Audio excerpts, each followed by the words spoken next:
27వ ward Congress councillor అభ్యర్థిగా Gottimukkala Jhansi Laxman, MP Kunduru రఘువీర్ Reddy, MLA Battula Lakshmareddy, MLC Kethavath Shankar Naik ఆశీస్సులతో 27వ ward Shantinagar municipality Congress party councillor అభ్యర్థిగా గొట్టిముక్కల ఝాన్సీ లక్ష్మణ్ బరిలో ఉన్నట్లు తెలిపారు. ఈ సందర్భంగా ఆమె మాట్లాడుతూ హస్తం గుర్తుపై తమ అమూల్యమైన ఓటు వేసి అత్యధిక మెజారిటీతో గెలిపించాలని వార్డు ప్రజలను కోరారు. 27వ వార్డులో నెలకొన్న సమస్యల పరిష్కారానికి నిరంతరం కృషి చేస్తారని, ఇండ్లు లేని అర్హులకు ఇందిరమ్మ ఇండ్లు, అర్హులైన వారికి రేషన్ కార్డులు, వృద్ధులకు పెన్షన్లు మంజూరు అయ్యేలా చర్యలు తీసుకుంటామని ఆమె పేర్కొన్నారు. ప్రజల సంక్షేమమే లక్ష్యంగా పనిచేస్తామని తెలిపారు. ఇందిరమ్మ ఇల్లు కట్టిస్తుంది.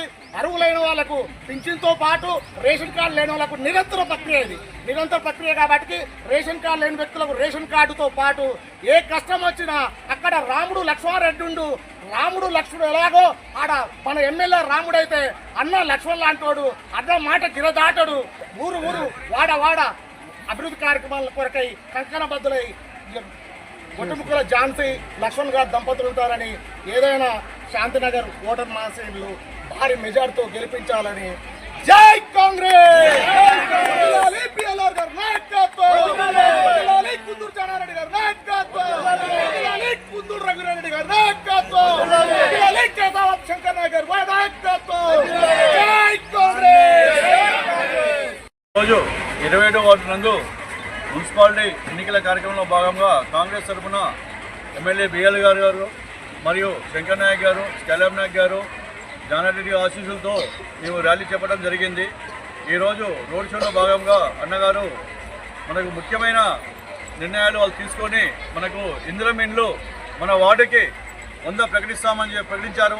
అదేవిధంగా మేము మా మిస్సెస్ ఝాన్సీ ఈ ఎన్నికల కార్యక్రమంలో పాల్గొంటున్నారు.